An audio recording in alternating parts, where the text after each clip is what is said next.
Hello viewers, welcome to Raihan Tanzim. আশা করি সকলে বেশ ভালোই আছেন। তো আজকে আমাদের যে টিউটোরিয়াল সেটা হচ্ছে মাইক্রোসফট এক্সেলে কিভাবে প্রপার একটি ইলেকট্রিসিটি বিল ক্যালকুলেট করা যায় ওই সম্পর্কিত। তো দেখেন, আমি এখানে একটি বাসার বিদ্যুৎ বিলের কপি নিয়েছি, যেখানে আমি যদি আপনাদেরকে একটু দেখাই এই বিলটি।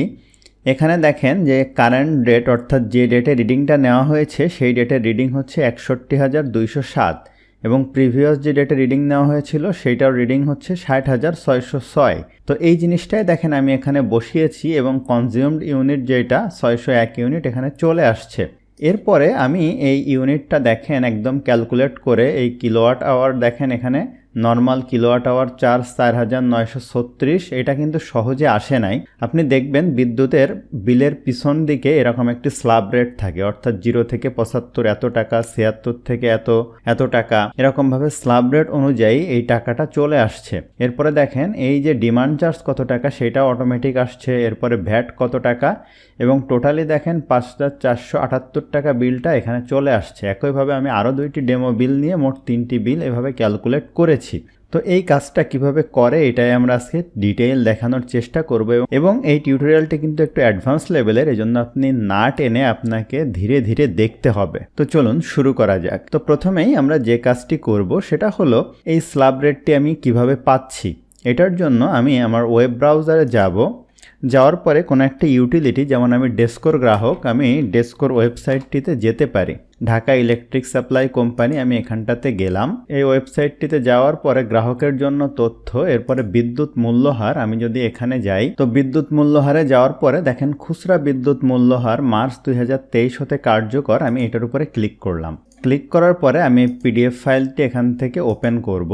দেখেন এই পিডিএফ ফাইলে যে 2023 সালে যে বিদ্যুতের যে রেটটি, সেই রেটটি আমরা এখন এখান থেকে দেখে নিব। তো আমি একটু নিচের দিকে গেলে দেখেন আবাসিক, আমরা বাসা বাড়িতে যে বিদ্যুৎটি ব্যবহার করছি সেটি মূলত আবাসিক ট্যারিফ বলা হয়, এলটিএ।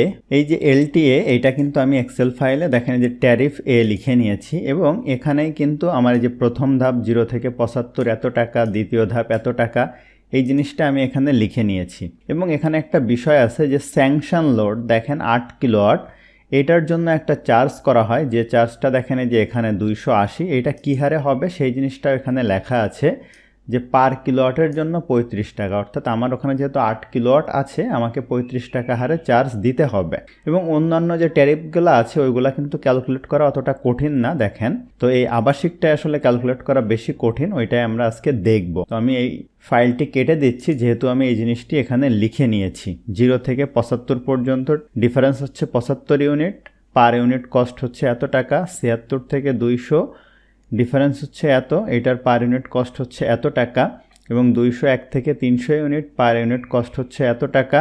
এই জিনিসটা টোটালটা, এবং 600 ইউনিটের ঊর্ধ্বে যখন যাবে তখন 13 টাকা 26 পয়সা। এই সেম জিনিসটাই কিন্তু দেখেন এখানে লেখা আছে, ঠিক আছে, যে 600 ইউনিটের ঊর্ধ্বে 13 টাকা 26 পয়সা। তো আমি এখন যেটা করব, আমার এই ইলেকট্রিসিটি বিলটা একটু ছোট করে এখানটাতে রাখি। আমি এই বিলের যে ডেটাগুলো সেটা এখানে বসিয়েছি, আর পরবর্তী আরও 2টা বিল আমার কাছে ছিল, ওই বিলগুলো আমি বিভিন্ন ইউনিটের দেখেছি যে ঠিক আছে কিনা। তো আমি এই টোটাল জিনিসটা এখন ক্যালকুলেট করে দেখব। তো আশা করি এরকম একটি ফরম্যাট আপনারা তৈরি করতেই পারবেন। কাস্টমারের নাম, অ্যাকাউন্ট নাম্বার, মিটার নাম্বার, এগুলো আমি এই যে স্যাংশন লোডটা আমি বলেছিলাম যে আমার এই বিদ্যুৎ বিলের এখান থেকে পেয়েছি এই যে 8 কিলোওয়াট, আর ট্যারিফ এই যে এ দেখেন এখানে লিখে নিয়েছি। প্রিভিয়াস ইউনিট আমি এখান থেকে লিখে নিয়েছি 60,606 এবং প্রেজেন্ট ইউনিট 61,207, এই জিনিসটা লিখলাম। এরপর থেকে আমার কাজ মূলত শুরু। তো আমি এখান থেকে এইটুকু মুছে দিচ্ছি, ঠিক আছে। মুছে দেওয়ার পরে কনজিউমড ইউনিটটা আমি কিভাবে বের করব, একদম সিম্পল ফর্মুলা, ইকুয়াল দিব এই সেল মাইনাস এই সেল, তাহলে 601 চলে আসলো এবং এই বরাবর আমি টেনে দিব, তাহলে 3জন কনজিউমার এখানে আছে, সবার জন্য বের হয়ে গেল। এখন এই যে নর্মাল কিলোওয়াট আওয়ার চার্জ, এখানেই মূলত আমাদের মূল কাজটি করতে হবে এবং যেটা আমাদেরকে নেস্টেড ইফ ফাংশন ইউজ করতে হবে। তো আপনি যদি ইফ ফাংশন বা নেস্টেড ইফ ফাংশন সম্পর্কে না জানেন তাহলে ভিডিওটি বুঝতে একটু অসুবিধা হতে পারে। এজন্য বেসিক ইফ নিয়ে আমার চ্যানেলে যে ভিডিও আছে সেটা আগে একটু দেখে আসেন কষ্ট করে। তো দেখেন আমি প্রথমে এখানে ইফ দিব। ইফ হচ্ছে একটি কন্ডিশনাল ফর্মুলা। তো দেখেন আমি বলবো ইফ বলার পরে এই সেলের ভ্যালু যদি less than or equal two 75 unit হয়, এই যে যেহেতু প্রথমে 75 আছে, 75 ইউনিট হয়, তাহলে যদি ভ্যালুটা ট্রু হয় তাহলে কি হবে জানেন, এই যে 75 আমি এখানে লিখে দিব, অথবা আমি এই সেলের, যদি এই সেলের ভ্যালু 75 থেকে ছোট অথবা সমান হয় তাহলে এই সেলের সাথে গুণ হবে, দেখেন কত টাকা, এই যে 4 টাকা 85 পয়সা, 4.85। তো আমি এখন কমা দিলাম। তো কমা দেওয়ার পরে তাহলে দেখেন আমি আবার একটু আপনাদেরকে বলি, যদি এই সেলের ভ্যালু 75 থেকে ছোট অথবা সমান হয় তাহলে এই সেলের সাথে 4 টাকা 85 পয়সা হারে গুণন হবে। এখন এই যে ভ্যালু ইফ ফলস, এটা যদি আমি দেই, এখানে যদি ধরেন আমি ডাবল ইনভার্টেড কমা দিয়ে ব্র্যাকেট ক্লোজ করে ইন্টার দেই, তাহলে দেখেন কিছুই আসবে না, কারণ এই কন্ডিশন কিন্তু ফুলফিল করছে না, এই সেলের ভ্যালু কিন্তু 75 সমান বা 75 থেকে ছোট না, এই জন্য কিছুই আসছে না। তাহলে শেষের এটুকু আমি মুছে দিচ্ছি। মুছে দেওয়ার পরে আমি এখান থেকে আবার ফর্মুলা ইউজ করব, কিন্তু আমি ফর্মুলাটা একটু ভেঙে নেই, তাহলে আপনাদেরকে বোঝাতে সুবিধা হবে, এখান থেকে পরপর লিখলে বুঝতে অসুবিধা হবে। তো এটার পরে না লিখে আমি এখানে অল্টার ইন্টার বাটন প্রেস করে পরের লাইনে চলে গেলাম। তো একবার ইফ আমার ইউজ করা হয়ে গেল। এরপরে এখন যদি আমি আবার ইফ ফাংশন ইউজ করি, সেটা হবে নেস্টেড ইফ। তাহলে দেখেন এখন আবার বলতেছি এই সেলের ভ্যালু যদি লেস দ্যান অর ইকুয়াল, এখানে কি আছে, এই যে 200, এই সেলের ভ্যালু যদি 200 সমান বা 200 থেকে ছোট হয় তাহলে কি হবে, তাহলে প্রথমে যেটা হবে, আমার প্রথম স্ল্যাবটা কত দেখেন, প্রথম স্ল্যাবটা হচ্ছে 75 গুণন 4.85, এটা প্রথমে গুণ হবে যদি এই সেলের ভ্যালু 200 থেকে ছোট বা সমান হয়।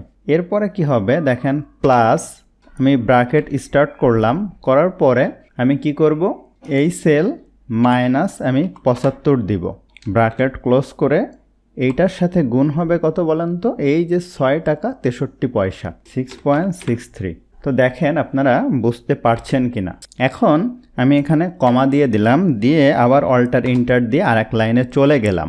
এখন আমি এই যে ভ্যালু ইফ ফলস, এখানে আবার কি করব, ইফ দিব, দেওয়ার পরে দেখেন আমি এখানে একটি ভুল করেছি, এখানে H3 হয়ে গেছে, এটা এখানে আসলে H2 হবে, এই সেলের যেহেতু আমরা হিসাব করছি। এরপরে আবারও আমরা ইফ ফর্মুলা গেলাম, এই সেলের value less than or equal two, যদি দেখেন এরপরে কি আছে 300, অর্থাৎ 300 থেকে সমান বা 300 হয়, যদি 300 সমান বা 300 থেকে কম হয় তাহলে প্রথমে এইটা আমি লিখব, এই যে 75-এর সাথে 4.85 গুণ হবে, প্লাস এরপরে দেখেন কি হবে, এরপরের স্ল্যাব হচ্ছে যে 125, 76 থেকে 200, 125 গুণন 6.63 প্লাস, এবার ব্র্যাকেট স্টার্ট, এই সেল মাইনাস, এখন এই সেল মাইনাস হবে হচ্ছে আপনার, যেহেতু আমি 3 নাম্বার স্ল্যাব ক্যালকুলেট করছি তাহলে এখানে আমার হবে হচ্ছে মাইনাস 200, ব্র্যাকেট ক্লোজ, গুণন 6.95। এরপরে আবার কমা দিব, দিয়ে অল্টার ইন্টার দিয়ে পরের লাইনে চলে গেলাম। দেখেন আমি কি করছি, এই সেলের ভ্যালু যদি 300 বা 300 থেকে কম হয় তাহলে প্রথম স্ল্যাবে এত দিয়ে গুণ হবে, দ্বিতীয় স্ল্যাবে এত দিয়ে গুণ হবে, এবং বাদ বাকি যেটা থাকবে সেটাকে 6.95 দিয়ে গুণ হবে। এরপরে আবারও আমি ইফ করলাম, করে ব্র্যাকেট স্টার্ট করলাম, এই সেলের value less than or equal two, যদি 400 হয় তাহলে দেখেন প্রথমে আমি যেটা করব, এই যে 75 গুণন 4.85 প্লাস 125 গুণন 6.63 প্লাস, এরপরে স্ল্যাবটা দেখেন এই যে যেটা ছিল এটাও কিন্তু 100, ঠিক আছে, তাহলে 100 গুণন 6.95 প্লাস, এখন আমরা যেটা করব সেটা হচ্ছে এই সেল মাইনাস, এখানে আমরা হচ্ছে দিব 300 গুণন 7.34। একটু বুঝতে অসুবিধা হলে আপনি পজ করে করে দেখবেন, তাহলে বুঝতে অসুবিধা হওয়ার কথা না, আমি একটা একটা করে আর্গুমেন্ট কিন্তু বাড়াচ্ছি। এরপরে আমি আবারও ইফ দিব, দেওয়ার পরে এই সেলের ভ্যালু যদি less than or equal to, 400-র পরে কি হলো আমার 600, দেখেন 600 যদি হয়, আমি কমা দিলাম, দেওয়ার পরে আমি এই পর্যন্ত কপি করে আনি আর না লিখি, কপি করে পেস্ট করি, প্লাস এই স্ল্যাবটা দেখেন কত ছিল, এই যে 300 পর্যন্ত, 100 গুণন 7.34, এরপরে প্লাস এই সেল মাইনাস, দেখেন আমরা এখানে কি দিব, এখানে দিব হচ্ছে 400 গুণন এই স্ল্যাবটা কত, এই স্ল্যাবটা হচ্ছে 11.51, কমা দিলাম, দেওয়ার পরে অল্টার ইন্টার। এরপরে আমি আবারও ইফ ফর্মুলা অ্যাপ্লাই করব। করার পরে দেখেন এই সেল এটা যদি গ্রেটার দেন 600 হয়, যেটা এখানটায় ছিল 600-র ঊর্ধ্বে যদি থাকে তাহলে আমি কমা দিব।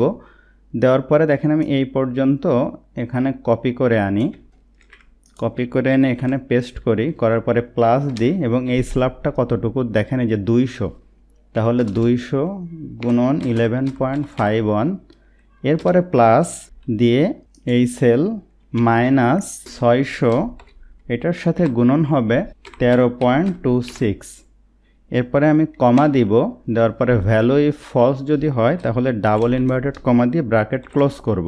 তো আমি আবারও ফর্মুলাটা আপনাদেরকে একটু বোঝাচ্ছি। তো দেখেন এই সেলের ভ্যালু যদি 75 বা তার থেকে কম হয় তাহলে এই সেলের সাথে 4 টাকা 85 পয়সা হারে গুণ হবে।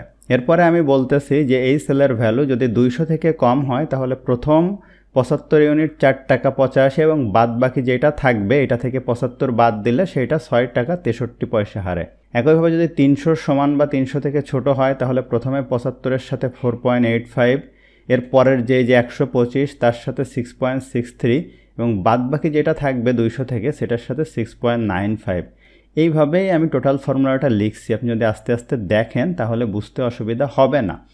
এবং সর্বশেষে ভ্যালু ইফ ফলস হলে ডাবল ইনভার্টেড কমার ভিতরে কিছুই হবে না।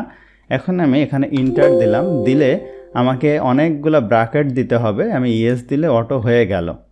তাহলে এখন খেয়াল করেন অটোমেটিক্যালি এইটা 4936 টাকা কিন্তু সে রিটার্ন দিল। এখন যদি আমি এই পর্যন্ত টেনে দেই তাহলে দেখেন প্রত্যেকটার জন্য চলে আসবে। এখন আমরা মিলিয়ে দেখি এটা ঠিক হলো কি না।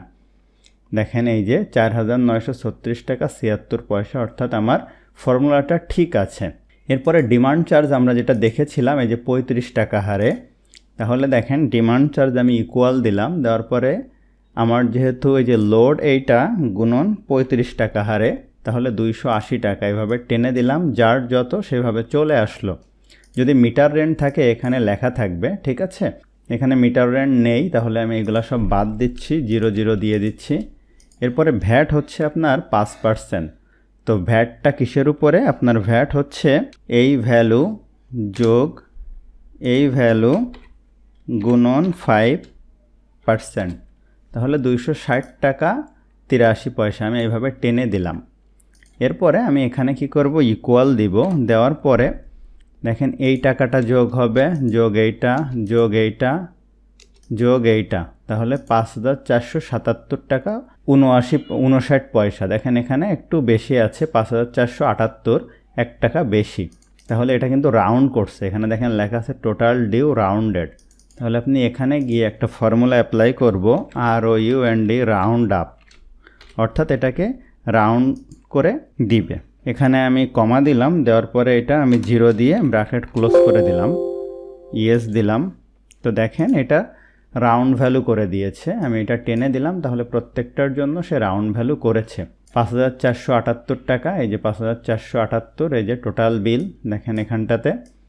পরেরটার জন্য 941 আর একটার 31,738। তাহলে আশা করি আপনারা বুঝতে পারছেন যে কিভাবে এই ইফ ফর্মুলা ব্যবহার করে একটি ইলেকট্রিসিটি বিল ক্যালকুলেট করা যায়। তো আপনাদের জন্য এই ফর্মুলাটা একটু কঠিন মনে হতে পারে, একটু ধীরে ধীরে যদি বোঝার চেষ্টা করেন তাহলে আশা করি কারোর কাছে কঠিন মনে হবে না। তো আশা করছি ভিডিওটা আপনার জন্য হেল্পফুল ছিল। ভিডিওটি ভালো লাগলে অবশ্যই লাইক করবেন, কেমন লাগলো কমেন্ট করবেন, আপনার বন্ধুদের সাথে শেয়ার করতে ভুলবেন না।